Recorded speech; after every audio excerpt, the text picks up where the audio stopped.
On se retrouve dans une nouvelle vidéo et comme tu as pu le lire au titre de la vidéo, aujourd'hui on va parler d'un sujet assez spécial. Pour être honnête, quand je me suis lancée sur YouTube il y a 3 ans et demi maintenant déjà, j'aurais jamais pensé qu'un jour je ferais une vidéo où je parle de passeport. Justement, comme ma chaîne parle beaucoup de voyages, je me suis dit que c'était logique que je parle justement de passeport. Donc comme tu as pu le lire au titre, aujourd'hui je vais t'expliquer pourquoi le passeport français est un des passeports les plus puissants dans le monde. Je vais aussi te donner 4 raisons qui font que tu as de la chance d'avoir un passeport français. Je tiens à préciser avant d'avoir une crise cardiaque ou un arrêt cardiaque, après ce que je viens de dire, le fait d'avoir un passeport français justement, c'est une chance dans le monde. Je pense que personne pourra nier ce que je dis. De toute façon, regardez bien la vidéo jusqu'à la fin. Il y a 4 raisons d'expliquer pourquoi c'est important d'avoir un passeport français dans le monde d'aujourd'hui. Si le sujet de la vidéo t'intéresse, je t'invite à continuer à regarder la suite. Alors il y a plusieurs raisons qui m'ont poussé à faire cette vidéo. Déjà la première raison, tout simplement, c'est parce que je suis une personne qui voyage beaucoup dans le monde. Justement, quand tu voyages, peu importe d'où tu viens, peu importe la nationalité que tu as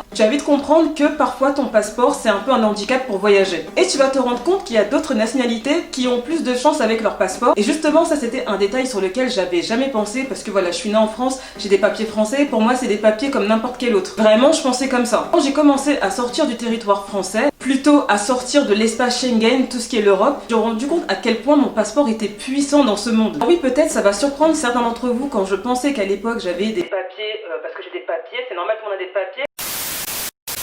Quand tu nais dans un pays, forcément tu as un passeport, tu as une nationalité et tout ça, mais pour moi c'était pareil pour tout le monde. Je me rends compte qu'en fait dans ce monde c'est pas pareil pour tout le monde et tout le monde n'a pas les mêmes avantages, tout le monde ne bénéficie pas des mêmes avantages. Et ça j'ai commencé à réellement le réaliser quand j'ai commencé à voyager seule, quand j'ai commencé à explorer le monde. Là je me suis dit mais waouh, en fait j'ai un passeport qui vaut de l'or dans ce monde. Et justement le fait d'avoir une nationalité, eh ben c'est pas pareil pour tout le monde. Et là je me suis dit il faut que je fasse une vidéo là-dessus et il faut que j'en parle.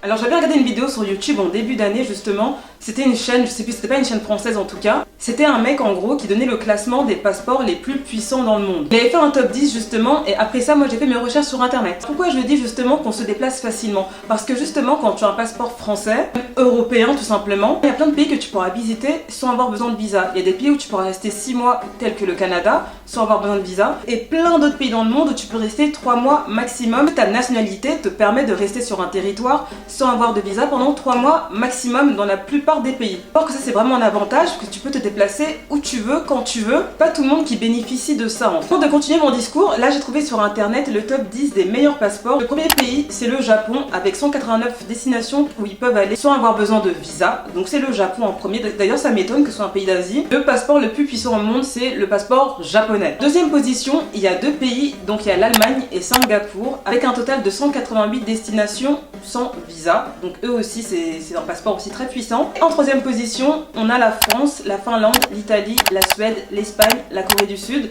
avec 187 destinations sans avoir besoin de visa. En quatrième position, on a la Norvège, le Royaume-Uni, l'Autriche, le Luxembourg, le Pays-Bas, le Portugal et les États-Unis avec un total de 186 destinations. En cinquième position, on a le Danemark, la Belgique, la Suisse, l'Irlande et le Canada avec 185 destinations au total. En sixième position, on a l'Australie et la Grèce avec 183 destinations. En septième position, on a la Nouvelle-Zélande, la République tchèque et Malte avec 182 destinations. En huitième position, on a l'Islande avec 181 destinations. En 9e position, on a la Hongrie, la Slovénie et la Malaisie avec 180 destinations. En numéro 10, on a la Slovaquie, la Lettonie et la Lituanie avec 179 pays.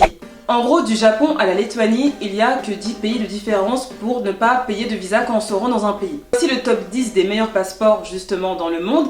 Et il faut savoir que la France arrive quand même en 3e position, donc ce n'est pas négligeable. C'est pour ça que je dis que le passeport français est puissant, parce qu'il fait partie du top 3. Et justement, le fait de ne pas payer de visa dans une majorité de pays dans le monde, qui fait qu'on peut se déplacer hyper facilement. On n'a pas besoin d'attendre de délai de visa pour savoir si on peut rentrer dans tel pays ou pas pour des vacances. C'est pour ça que la vidéo que j'avais faite sur ma chaîne, sur ce que je déteste des Français à l'étranger, que je te mets quelque part dans le i ici, c'est justement dans cette vidéo que les Français voyageaient énormément. Et justement, s'ils peuvent voyager autant, si nous les Français, si nous les personnes qui avons la nationalité française, nous pouvons autant se déplacer dans le monde, si on arrive à partir autant en vacances, C'est parce que notre passeport nous le permet. Comme vous avez pu le voir dans le top 10 des meilleurs passeports dans le monde, il n'y a que des passeports européens, 2 ou 3 asiatiques, donc je crois qu'il y a Japon, Corée du Sud et Malaisie, et Singapour, donc 4, et les États-Unis et le Canada. Donc en gros, l'Occident, quelques pays d'Asie, uniquement 3. Il n'y a pas de pays d'Afrique, il n'y a pas de pays d'Amérique du Sud, et il n'y a pas de pays des Caraïbes. Je ne compte pas la Martinique et la Guadeloupe qui font partie de la France.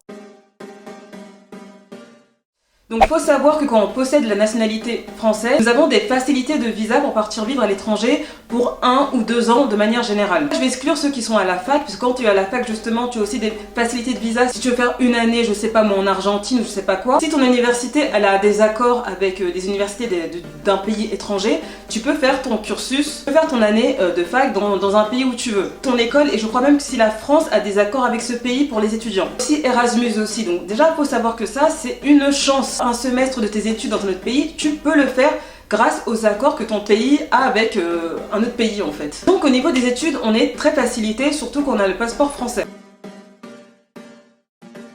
Il y a aussi une autre chose qui est très importante quand tu as entre 18 et 35 ans, c'est qu'il y a quelque chose qui s'appelle le PVT, c'est-à-dire le Working Holidays, c'est-à-dire qu'en gros tu peux avoir un visa pendant 1 an et avoir un visa vacances-travail. Tu peux partir dans un pays qui fait partie de la liste justement, qui fait partie aussi des accords avec la France. Tu peux partir dans ce pays-là pour 1 an et tu peux travailler et tu peux aussi profiter de tes vacances si tu es riche, rester 1 an sans travailler. Tu peux partir au Canada, tu peux partir en Colombie, tu peux partir au Brésil, tu peux partir en Australie, tu peux partir en Nouvelle-Zélande, tu peux partir au Japon.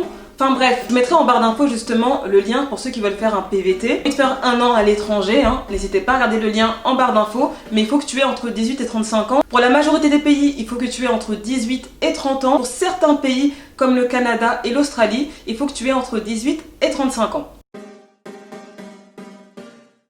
Une chose aussi que j'ai remarqué, c'est quand tu as un passeport français, tu es très bien reçu dans des pays, on va dire, moins développés que la France. Même si je n'aime pas dire ce genre de mots, mais bon, c'est pour que vous puissiez comprendre où est-ce que je veux en venir. C'est-à-dire que vous allez arriver avec votre passeport français à la douane, on va pas mal vous regarder, on va pas se poser de questions sur vous. Certes, peut-être pas aux États-Unis, parce qu'aux États-Unis, eux, ils en ont rien à foutre des gens, clairement. Mais dans la majorité des cas, quand tu te ramènes avec ton passeport français à l'aéroport, tu n'as pas l'air d'être quelqu'un de suspect en fait. Moi, on me regarde avec beaucoup d'intrigue dans le sens où moi, je suis noire et que j'ai la nationalité française. Dans certains pays du monde, c'est un peu bizarre. Ils savent pas trop qu'il y a des noirs en France en fait. Donc, à part ça, c'est pas des choses vraiment méchantes. Tu te dévisages pas du regard, tu passes vite les contrôles, on te retient pas trop longtemps, clairement. Comme je le répète, à part aux États-Unis, parce que les États-Unis, c'est à part, c'est spécial. Voilà, ils sont un peu dans leur monde. Donc à part dans ce genre d'endroit là, tout se passe bien quand t'es français. La dernière fois j'étais en Colombie le mois dernier et que je devais partir à San Andrés, avec une des filles avec qui je suis partie, on était justement au check-in à l'aéroport. Le mec, je crois, quand il a vu notre passeport français, nous regardait mais vraiment comme ça, genre. En gros, ce que j'essaie de te dire, quand tu vas te ramener avec ton passeport français dans l'aéroport, en général tu es très bien reçu, clairement. Et le 4e point, et ça va être le dernier point, pour moi c'est pas vraiment lié au passeport, ça va être... Enfin oui et non en fait, c'est plutôt lié à ta nationalité, plutôt lié au pays dans lequel tu es né, dans lequel tu vis, ça va être ton pouvoir d'achat. Encore une fois, ça dépend des pays. C'est clair que si tu vas avec tes euros en Islande, à mon avis, tu vas pas être très riche là-bas. C'est clair que si tu vas avec tes euros au Japon, bon, tu risques pas non plus de vivre ta vida loca, clairement. Parce que le Japon, c'est un pays assez onéreux. Tous les yens, ça a de la valeur, contrairement à beaucoup de monnaies dans le monde. Si tu aimes aller dans les pays un peu moins développés, même si je n'aime pas dire ce mot, tu vas venir avec tes euros, avoir un super pouvoir d'achat. Clairement, on va pas mentir, quand tu es avec des euros ou avec des dollars dans des pays du sud, tu peux te permettre des choses que tu ne te permettrais pas en France. Peut-être en France, tu ne gagnes pas assez d'argent pour accéder à ce lifestyle, alors que si tu vas dans certains pays d'Asie, d'Afrique, encore une fois, et d'Amérique du Sud. Encore une fois, ça dépend des pays d'Amérique du Sud, parce qu'il y a des pays d'Amérique du Sud qui coûtent cher, il y a aussi des pays d'Afrique qui coûtent cher, aussi des pays d'Asie qui coûtent très cher.